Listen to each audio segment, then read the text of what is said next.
Okay, 8th class chemistry, part 2. Okay. അപ്പോൾ കഴിഞ്ഞ ക്ലാസ്സിൽ നമ്മൾ പഠിച്ചത് എന്തൊക്കെയാണ്, മാറ്റർ ഏതൊക്കെയാണെന്ന് പറഞ്ഞു.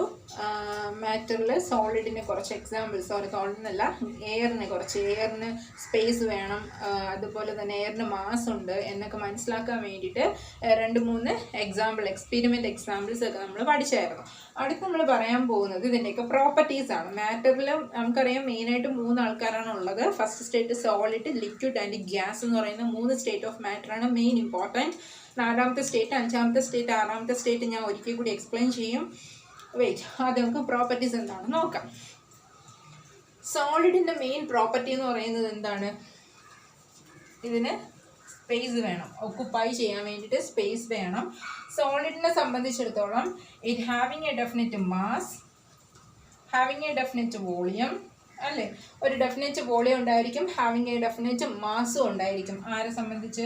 സോളിഡിനെ സംബന്ധിച്ച്. അപ്പോൾ അടുത്ത് നമുക്ക് ലിക്വിഡിനെ നോക്കാം. ലിക്വിഡിന് എന്ത് ആവശ്യമാണ്? സ്പേസ് ആവശ്യമാണ്. ഓക്കെ, ലിക്വിഡിന് എന്തുണ്ട്? മാസ് ഉണ്ട്, ഇതിനും സ്പെസിഫൈ ആയിട്ടുള്ള വോളിയവും ഉണ്ടല്ലോ.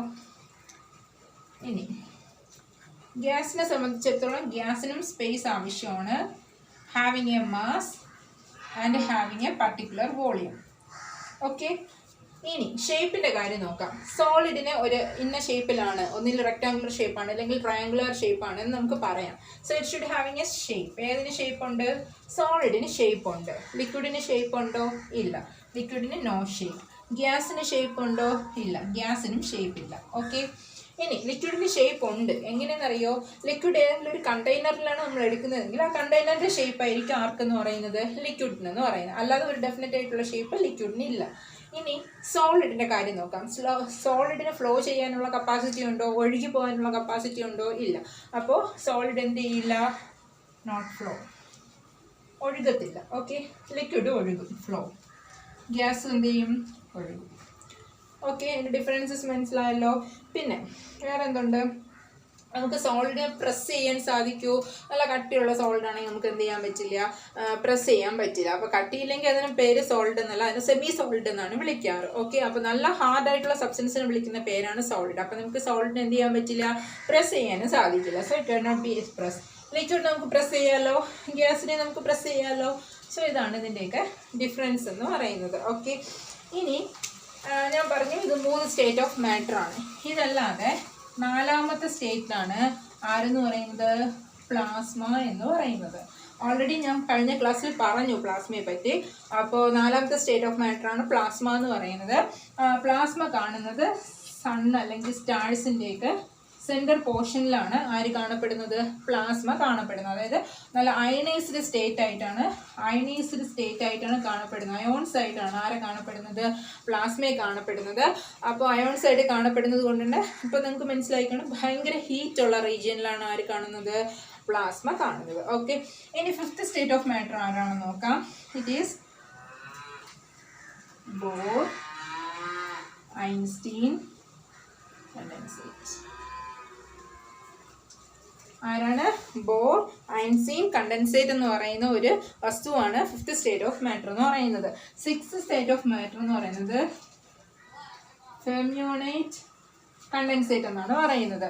ഇനി 7th സ്റ്റേറ്റ് എന്ന് പറയുന്നില്ല, സൂപ്പർ ഫ്ലൂയിഡ് ലിക്വിഡ് എന്ന് പറഞ്ഞിട്ട് ഒരു ഇതും കൂടെ ഉണ്ട്, സൂപ്പർ ഫ്ലൂയിഡ് സ്റ്റേറ്റ്. ഇതും ഒരു തരം എന്താണ്? ഒരു തരം മാറ്ററാണ്. അപ്പോൾ ഇതേപോലത്തെ മാറ്റേഴ്സൊക്കെ നമുക്ക് സാധാരണ എൻവയോൺമെൻറ്റിൽ കാണാൻ പറ്റില്ല. ഇതൊക്കെ ലബോറട്ടറിയിൽ സയൻറ്റിഫിക് പരമായിട്ട് ക്രിയേറ്റ് ചെയ്തെടുത്തിട്ടുള്ളതാണ് ഈ തരം മാറ്റേഴ്സ് എന്ന് പറയുന്നത്. ക്ലിയർ ആയല്ലോ? 5th 6th state of matter നിങ്ങൾക്ക് ചിലപ്പോൾ എക്സാമിന് ചോദിക്കാം. നിങ്ങളുടെ ടെക്സ്റ്റ് ബുക്കിൽ പറഞ്ഞിട്ടുണ്ട്. ബോർ ഐൻസ്റ്റീൻ കണ്ടൻസേറ്റും ഫെർമിയോണൈറ്റ് കണ്ടൻസേറ്റും ഒക്കെയാണ് 5th 6th state of matters എന്ന് പറയുന്നത്. ഓക്കെ, ഇനി അടുത്തെന്ന് പറയുന്നത് tiny particles in matter. Okay, matter നമ്മളിപ്പം വലിയൊരു വസ്തുവിന് മാറ്റർ അല്ല സോളിഡ് എന്ന് പറയുന്നു. അല്ലെങ്കിൽ ലിക്വിഡ് നമുക്ക് കാണാൻ പറ്റുന്നത് ലിക്വിഡ്, ഗ്യാസ് നമുക്ക് ഫീൽ ചെയ്യാൻ പറ്റുന്നുണ്ട്. അപ്പോൾ ഇതൊക്കെയാണെന്ന് പറയുന്നത് മാറ്റർ എന്ന് പറയുന്നത്. ഇനി മാറ്ററിനകത്തുള്ള ടൈനി പാർട്ടിക്കിൾസിനെ പറ്റി നമുക്കൊന്ന് മനസ്സിലാക്കിയെടുക്കാം. ഫസ്റ്റ് ഒരു ബീക്കർ എടുക്കാം, അതിനകത്ത് കുറച്ച് വാട്ടർ എടുക്കാം. H2O എന്നുകൊണ്ട് ഉദ്ദേശിക്കുന്നത് ഇറ്റ് ഇസ് വാട്ടർ. ഓക്കെ, അപ്പോൾ ഇതിനകത്ത് കുറച്ച് വാട്ടർ എടുത്തേ. ഇതിനകത്തോട്ട് ഞാൻ കുറച്ച് KMnO4. KMnO4 എന്താ? Potassium permanganate crystal. 2-3 ക്രിസ്റ്റലൊക്കെ ഇട്ട് കൊടുത്തു. പൊട്ടാസ്യം പെർമാഗ്നേറ്റ്, നിങ്ങളുടെ ടെക്സ്റ്റിൽ എഴുതിയിട്ടുണ്ട് പൊട്ടാസ്യം പെർമാഗ്നേറ്റ്. ഞാൻ അതിൻ്റെ കെമിക്കൽ ഫോർമുല KMnO4 എന്ന് എഴുതി. കെമിസ്ട്രിയിലെ കെമിക്കൽ ഫോർമുലാസ് മനസ്സിലാക്കി പഠിക്കാം. KMnO4, വാട്ടറിന് ഞാൻ H2O എന്ന് എഴുതി, കേട്ടല്ലോ. ഇനി ക്രിസ്റ്റൽ ഇട്ടിട്ട് ഞാനൊരു സ്പൂൺ വെച്ച് സ്റ്റിർ ചെയ്ത് ജസ്റ്റ് ഒന്ന് കലക്കി കുറച്ച് കഴിഞ്ഞപ്പോൾ ഈ ക്രിസ്റ്റൽ ഒന്നും അതിനകത്ത് കാണാനില്ല. ഓക്കെ, അതിൻ്റെ അർത്ഥം അതിനകത്ത് ആ ക്രിസ്റ്റൽ ഇല്ലെന്നാണോ? അല്ല. ആ ക്രിസ്റ്റൽ എന്ത് സംഭവിച്ചു?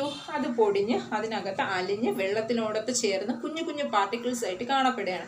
അതുകൊണ്ടാണ് അത് പിന്നെ നമ്മുടെ നാക്കഡ് ഐ കൊണ്ട് കാണാൻ പറ്റില്ല. ഓക്കെ, അതിനെയാണ് ടൈനി പാർട്ടിക്കിൾസ് ഓഫ് മാറ്റർ എന്ന് പറയുന്നത്. നമ്മുടെ നാക്കഡ് ഐ, നമുക്ക് സാധാരണഗതിയിൽ നമ്മുടെ കണ്ടുകൊണ്ട് കാണാൻ പറ്റാത്ത പാർട്ടിക്കിൾസ് എന്ത് ചെയ്യുകയാണ്? ആ വാട്ടറുമായിട്ട് അങ്ങ് ജോയിൻ ചെയ്ത് മാറുകയാണ്. ഫോർ എക്സാമ്പിൾ, നിങ്ങളിപ്പോൾ ലെമൺ ജ്യൂസിൽ ഷുഗർ ഇട്ട് കലക്കുവാണ്. നിങ്ങൾക്ക് കുറേ കഴിഞ്ഞതിന് ശേഷം അതിനകത്ത് ഷുഗർ കാണാൻ പറ്റുമോ? ഇല്ലല്ലേ. എന്ത് ചെയ്യും? ലൈം വാട്ടറുമായിട്ട് ജോയിൻ്റ് ആവും.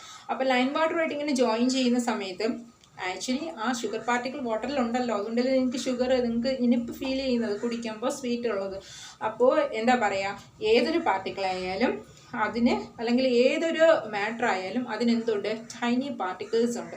ആ ടൈനി പാർട്ടിക്കിൾസ് ഓഫ് മാറ്റർ എന്ന് പറയാൻ നമുക്ക് എന്ത് ചെയ്യാൻ പറ്റില്ല? നാക്കഡ് ഐ കൊണ്ട് കാണാൻ സാധിക്കില്ല. ഓക്കെ, ഇനി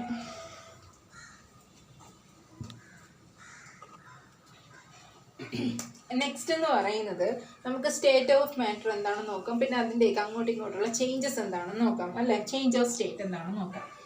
ഓക്കെ, അതിനു മുമ്പ് ഒരു കാര്യം കൂടി പറഞ്ഞോട്ടെ. പാർട്ടിക്കിൾസിൻ്റെ ഞാൻ പറഞ്ഞില്ലേ, ഇപ്പോൾ ഏതൊരു മാറ്റർ എടുത്തു കഴിഞ്ഞാലും ടൈനി പാർട്ടിക്കിൾസ് ഉണ്ട്, അല്ലേ? ആ ടൈനി പാർട്ടിക്കിൾസിൻ്റെ ഡിസ്റ്റൻസ്, ഓക്കെ, സോളിഡിൻ്റെ കേസ് എടുത്തു കഴിഞ്ഞാൽ ആ പാർട്ടിക്കിൾസ് എപ്പോഴും ജോയിൻ ചെയ്തായിരിക്കും ഇരിക്കുക. നമ്മുടെ ലിക്വിഡിൻ്റെ കേസ് എടുത്തു കഴിഞ്ഞാൽ കുറച്ച് ഡിസ്റ്റൻസ് ഉണ്ടായിരിക്കും. ഇതേ ഫിഗർ ഉണ്ടോ? ഇപ്പോൾ സോളിഡിൻ്റെ കേസ് എടുത്തു കഴിഞ്ഞാൽ അത് ഒരുമിച്ചിരിക്കും. ഇതാണ് അതിൻ്റെ പാർട്ടിക്കിൾസ്. ഓക്കെ, ലിക്വിഡിൻ്റെ കേസ് എടുക്കുമ്പോഴത്തേക്കും കുറച്ചുകൂടി ഡിസ്റ്റൻസ് ഇട്ടിരിക്കും. ഗ്യാസിൻ്റെ കേസ് എടുക്കുമ്പോൾ അത് ഫുള്ളായിട്ട് നല്ല ഡിസ്റ്റൻസിലായിരിക്കും കാണുന്നത്. അതുപോലെ തന്നെ ഈ പാർട്ടിക്കിൾസ് എപ്പോഴും മൂവ് ചെയ്തുകൊണ്ടാണ് ഇരിക്കുന്നത്. പിന്നെ ചില കേസിൽ അത് എന്ത് ചെയ്യാറുണ്ട്? അട്രാക്ട് ചെയ്തും ഇരിക്കാറുണ്ട്. അപ്പോൾ എന്താണെന്ന് ഇങ്ങനെയൊക്കെയാണ് നമുക്ക് ഇനി പറയാം. ഓക്കെ, ഫസ്റ്റ് ഞാൻ പറയാൻ പോകുന്നത് ചേഞ്ചസ് ഓഫ് സ്റ്റേറ്റ് ആണ്. സോളിഡിനെ നമുക്ക് ലിക്വിഡാക്കി മാറ്റാം. എങ്ങനെ സോളിഡിനെ ലിക്വിഡാക്കി മാറ്റാം? By heat, by giving heat. Okay, heat കൊടുത്ത് നമുക്ക് സോളിഡിന് ലിക്വിഡ്. ഇപ്പോൾ ഫോർ എക്സാമ്പിൾ ഐസിനെ നമ്മൾ ഹീറ്റ് ചെയ്ത് കഴിഞ്ഞാൽ അത് ഉരുകി എന്തായിട്ട് മാറും? ലിക്വിഡായിട്ട് മാറും. അതുപോലെ തന്നെ ഈ അയണില്ലേ, ഇരുമ്പ് 1526 ഡിഗ്രി സെൽഷ്യസ്, ഈ ഡിഗ്രി സെൽഷ്യസിൽ ഇത് ഹീറ്റ് ചെയ്ത് കഴിഞ്ഞ് കഴിഞ്ഞാൽ എന്ത് സംഭവിക്കും? അയൺ ഉരുകി എന്തായിട്ട് മാറും? അതും ലിക്വിഡ് സ്റ്റേജ് ആയിട്ട് മാറും. അടുത്ത് ലിക്വിഡിനെ ഗ്യാസ് ആക്കണം. നമ്മളിപ്പോൾ വാട്ടർ ഹീറ്റ് ചെയ്യാൻ വേണ്ടി വെച്ചിരിക്കുകയാണ്. നിങ്ങൾക്കറിയാലും കൂടെ നീരാവി വെപ്പറൈസേഷൻ ഫോം ചെയ്യണത്, അല്ലേ? അതെന്താണ്? അത് ഗ്യാസ് ആണ്. അപ്പോൾ ലിക്വിഡിനെ ഗ്യാസ് ആക്കണമെങ്കിൽ അതായി നമ്മൾ എന്ത് ചെയ്യണം? ഹീറ്റ് ചെയ്യണം. ഓക്കെ, ഇനി ഗ്യാസിനെ ലിക്വിഡ് ആക്കണം. ഗ്യാസിനെ ലിക്വിഡ് ആക്കണമെങ്കിൽ കൂൾ ചെയ്യണം. Okay, cool. ഇനി ലിക്വിഡിനെ സോളിഡ് ആക്കണമെങ്കിലും എന്ത് സംഭവിക്കണം? കൂൾ. നിങ്ങൾക്കറിയാമല്ലോ ഐസ് ട്യൂബ് ക്രിയേറ്റ് ചെയ്യുന്നത്. ലിക്വിഡിനെ നമ്മൾ റെഫ്രിജറേറ്ററിൽ കൊണ്ടുവയ്ക്കുമ്പോൾ കുറച്ച് കഴിയുമ്പോൾ നമുക്ക് എന്തായിട്ട് കിട്ടും? ഒരു സോളിഡ് ഐസ് ക്യൂബായിട്ട് കിട്ടും. ഓക്കെ, ഇത്രയാണ്. ഓക്കെ, സോളിഡ് എപ്പോഴും അതിൻ്റെ പാർട്ടിക്കിൾസ് തിങ്ങിത്തിരങ്ങി ഒരുമിച്ച് അട്രാക്റ്റായി ഇരിക്കാറുള്ളൂ.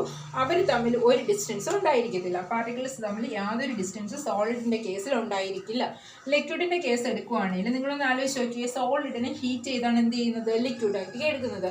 അപ്പോൾ ഹീറ്റ് ചെയ്യുന്ന സമയത്ത് ഇവർ തമ്മിലുള്ള ഡിസ്റ്റൻസ് എന്ത് ചെയ്യാൻ തുടങ്ങും? കൂടാൻ തുടങ്ങും. ഇവർ തമ്മിലുള്ള ഡിസ്റ്റൻസ് കൂടാൻ തുടങ്ങുമ്പോൾ കണ്ടല്ലോ, ഡിസ്റ്റൻസ് കൂടുന്നതിനെയാണ് ലിക്വിഡ് എന്ന് പറയുന്നത്. എഗൈൻ ഇതിനെ ഹീറ്റ് ചെയ്യുമ്പോഴത്തേക്കും ഇത് തമ്മിലുള്ള ഡിസ്റ്റൻസ് എഗൈൻ കൂടാൻ തുടങ്ങും. അത് വീണ്ടും പാർട്ടിക്കിൾസ്, അങ്ങോട്ടും ഇങ്ങോട്ടുള്ള പാർട്ടിക്കിൾസിൻ്റെ ഡിസ്റ്റൻസ് കൂടിക്കൊണ്ടേയിരിക്കും. ഓക്കെ, ഇതാണ് സോളിഡ്, ലിക്വിഡ്, ഗ്യാസ് മൂന്നിൻ്റെ വ്യത്യാസം എന്ന് പറയുന്നത്. ഇനി ഹീറ്റ് ഇങ്ങനെ അബ്സോർബ് ചെയ്യുമ്പോൾ അവരിലുണ്ടാകുന്ന വ്യത്യാസങ്ങൾ എന്താണെന്നൊക്കെ നമുക്ക് നോക്കാം. ഹീറ്റ് അബ്സോർബ് ചെയ്യുന്ന സമയത്ത് ഇപ്പോൾ സോളിഡാണ് ഹീറ്റ് അബ്സോർബ് ചെയ്ത് ലിക്വിഡായിട്ട് മാറുന്നതെന്ന് വെച്ചോ. അപ്പോൾ ഇപ്പോൾ സോളിഡ് ഹീറ്റ് അബ്സോർബ് ചെയ്യുമ്പോൾ ഇത് ഹീറ്റ് എടുക്കുമല്ലേ, അപ്പോൾ അവിടുത്തെ എനർജി എന്ത് ചെയ്യും? ഇൻക്രീസ് ആവും. അപ്പോൾ എന്താ സംഭവിക്കുക, ഇപ്പോൾ സോളിഡിൻ്റെ പാർട്ടിക്കിൾസ് ഇത് ഹീറ്റ് അബ്സോർബ് ചെയ്യുമ്പോഴത്തേക്കും ഇവരിലുള്ള എനർജി ഇവർ അബ്സോർബ് ചെയ്യല്ലേ ഹീറ്റ്, അപ്പോൾ ഇവരിൻ്റെ എനർജി എന്ത് സംഭവിക്കും, എനർജി കൂടും, എനർജി ഇൻക്രീസ് ചെയ്യും. ഹീറ്റ് അബ്സോർബ് ചെയ്യുമ്പോൾ അതിൻ്റെ കൈനറ്റിക് എനർജി ഇൻക്രീസ് ആവും, എനർജി ഇൻക്രീസ് ആവും. അവർ തമ്മിലുള്ള ഡിസ്റ്റൻസ് ഇൻക്രീസ് ആവും. നിങ്ങൾ നോക്കി ഇവിടെ ഇരിക്കുമ്പോഴാണോ ഇവിടെ ഇരിക്കുന്നത്, ഇവിടുത്തെ ഡിസ്റ്റൻസ് ഇൻക്രീസ് ആയി. ഇവർ തമ്മിലുള്ള അട്രാക്ഷൻ എന്ത് ചെയ്യും, കുറയും. ഇവിടെ അട്രാക്ഷൻ കൂടുതലായിരുന്നു, ഇവിടുത്തെ അട്രാക്ഷൻ കുറവാണ്, കുറയും. അടുത്ത് ഇവർ തമ്മിലുള്ള മൂവ്മെൻറ്റും എന്ത് ചെയ്യും, കൂടും. കാരണം ഇവർ തമ്മിലുള്ള അട്രാക്ഷൻ കുറയുമ്പോൾ ഇവർ തമ്മിലുള്ള മൂവ്മെൻറ്റ് കൂടും. അപ്പോൾ ഹീറ്റ് എനർജി അബ്സോർബ് ചെയ്യുമ്പോൾ കൈനറ്റിക് എനർജി ഇൻക്രീസ് ചെയ്യുകയും അവർ തമ്മിലുള്ള അട്രാക്ഷൻ എന്ത് ചെയ്യുകയും ചെയ്യും, കുറയുകയും ചെയ്യും. കൈനറ്റിക് എനർജി എന്ന പ്രത്യേകത എന്താ, കൈനറ്റിക് എനർജി എന്ന് പറഞ്ഞു കഴിഞ്ഞാൽ മൂവ് ചെയ്യാൻ പറ്റുന്ന എനർജിയാണ് കൈനറ്റിക് എനർജി എന്ന് പറയുന്നത്. അപ്പോൾ ഹീറ്റ് അബ്സോർബ് ചെയ്യുമ്പോൾ അതിൻ്റെ മൂവ്മെൻറ്റ് എന്ത് ചെയ്യാൻ തുടങ്ങും, ഇൻക്രീസ് ചെയ്യാൻ തുടങ്ങും. മനസ്സിലായല്ലോ. ഇനി അടുത്ത് ഇതിനോരോ പ്രോസസ്സുണ്ട്. നമ്മളിപ്പോൾ സോളിഡിനെ ഹീറ്റ് ചെയ്ത് ലിക്വിഡായി മാറിയല്ലോ, ആ പ്രോസസ്സിന് വിളിക്കുന്ന പേരെന്താണ്, ലിക്വിഫിക്കേഷൻ. സോളിഡ് ലിക്വിഡ് ആകുമ്പോൾ അതിനെ വിളിക്കുന്ന പ്രോസസ്സിൻ്റെ പേര് ലിക്വിഫിക്കേഷൻ. അടുത്ത് ലിക്വിഡ് ഗ്യാസ് ആകുമ്പോൾ അതിനെ വിളിക്കുന്ന പേരെന്താ,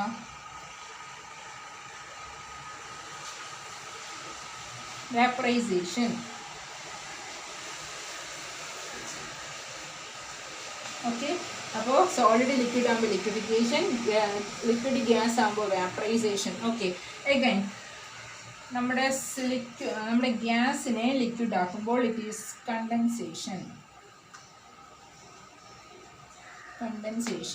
ലിക്വിഡിനെ സോളിഡ് ആക്കുമ്പോൾ ഇറ്റ് ഈസ് സോൾഡിഫിക്കേഷൻ.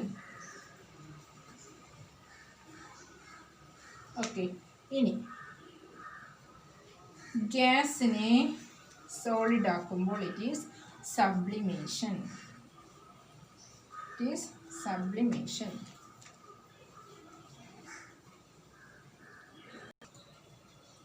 ഓക്കെ, സോളിഡിനെ ലിക്വിഡ് ആക്കുമ്പോൾ ഇറ്റ് ഈസ് ലിക്വിഫിക്കേഷൻ, ലിക്വിഡിനെ ഗ്യാസ് ആക്കുമ്പോൾ വേപ്പറൈസേഷൻ, ദെൻ ഗ്യാസിനെ ലിക്വിഡ് ആക്കുമ്പോൾ കണ്ടൻസേഷൻ, ലിക്വിഡിനെ സോളിഡ് ആക്കുമ്പോൾ സോൾഡിഫിക്കേഷൻ, ദെൻ സോളിഡിനെ ഗ്യാസ് ആക്കുമ്പോൾ വിളിക്കുന്ന പേരാണ് സബ്ലിമേഷൻ.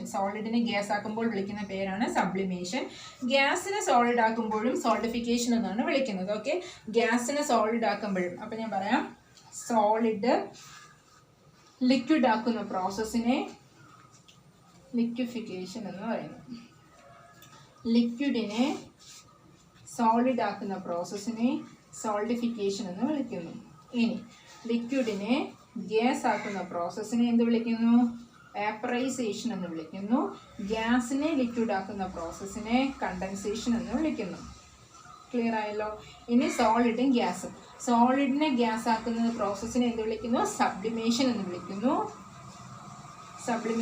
ഗ്യാസിനെ സോളിഡ് ആക്കുന്നതിനെയും സോൾഡിഫിക്കേഷൻ എന്ന് വിളിക്കുന്നു. ഓക്കെ, ഇത്രയേ ഉള്ളൂ. ഓക്കെ, ഇന്നത്തെ ക്ലാസ് ഓവർ.